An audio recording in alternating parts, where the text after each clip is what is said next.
sample answers as well.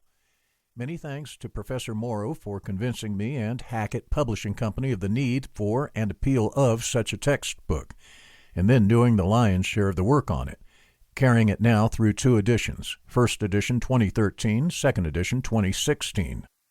David's insights and suggestions have helped shape this new edition of Rulebook as well. Among related changes is that a few of the more challenging examples and themes in previous editions of Rulebook, most notably philosopher David Hume's challenges to some of the usual arguments for the existence of God, are migrating to Workbook, where they can be treated in more depth. In many ways, Workbook is a natural follow-up to Rulebook, even if you are not in a class that requires it. We hope you will have a look. By now, it is a long list of colleagues, students, family members, and friends who have contributed thoughts, suggestions, or provocations to this and previous editions of Rulebook.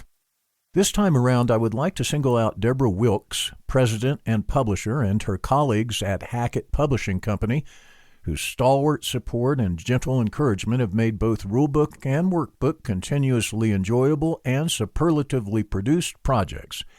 My continuing gratitude to you all. Anthony Weston, July 2017. Introduction. What's the point of arguing?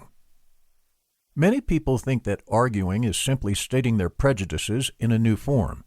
This is why many people also think that arguments are unpleasant and pointless. One dictionary definition for argument is disputation.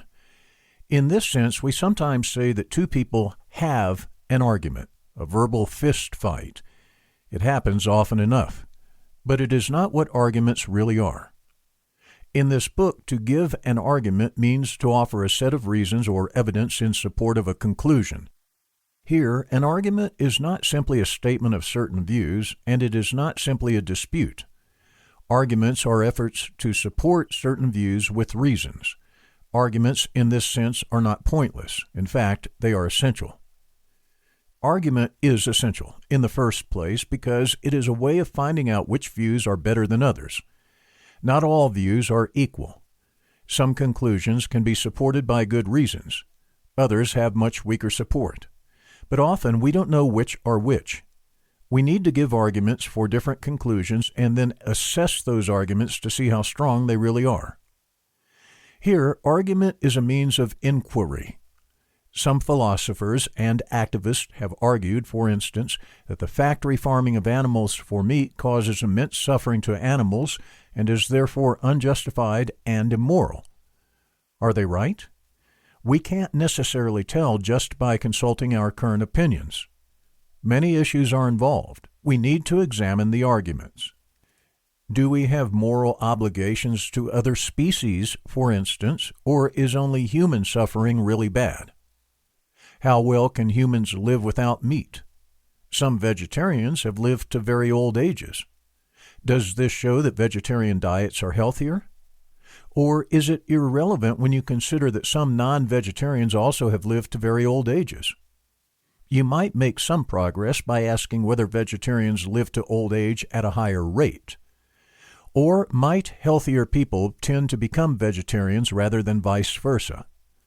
All of these questions need to be considered carefully, and the answers are not clear in advance. Argument is essential for another reason, too. Once we have arrived at a conclusion that is well supported by reasons, we use arguments to explain and defend it. A good argument doesn't merely repeat conclusions. Instead, it offers reasons and evidence so that other people can make up their minds for themselves. If you become convinced that we should indeed change the way we raise and use animals, for example, you must use arguments to explain how you arrived at your conclusion. That is how you will convince others, by offering the reasons and evidence that convinced you. It is not a mistake to have strong views. The mistake is to have nothing else. Argument grows on you. Typically, we learn to argue by assertion. That is, we tend to start with our conclusions, our desires or opinions, without a whole lot to back them up. And it works sometimes, at least when we're very young.